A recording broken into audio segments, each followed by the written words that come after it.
Get the big deal about Bitcoin. Yeah, for those new people, like, what is it about Bitcoin? Value proposition. Yeah, what is the value proposition of Bitcoin for somebody who's never heard of it? Yeah, that's a great question. So, whenever I'm approached with this, it's typically dependent, I try to craft a narrative dependent on the individual. You've got millennials and Zoomers and Boomers, different age groups, male, female, different backgrounds, finance folks, technical folks.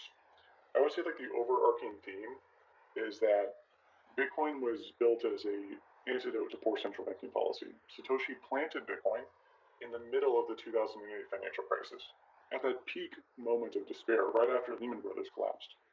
And he did that, and he wrote in the first block of the blockchain, UK Chancellor on the verge of second bailout for banks, because Bitcoin was meant to replace central banks and replace government monies. And that's good because throughout history, over and over again, we've seen these central banks abuse that power and print more money than they had in backing in gold, or print more money than was necessary. And this is due to the political apparatus getting involved with the money printing apparatus, is that there are all sorts of mixed incentives for central banks and governments to print as much money as possible. Now, Bitcoin is the opposite of that. It's got a 21 million hard cap. So essentially what we're talking about is an infinity of fiat money that will perpetually be printed from all these different governments, and only 21 million Bitcoin. And so the value prop for consumers and users all across the world is that you can store your wealth in Bitcoin. It's not dependent on any government. You don't have to trust any government. You don't have to trust a bank. And you can store that wealth over time. Now, people would go, oh, Bitcoin's very volatile in price. And what I mean by store of values, I mean it's immutability. So I can send it and receive it anywhere without requiring permission. And I can store it very securely, which means that it's very hard to seize. I can memorize it and put it in my head.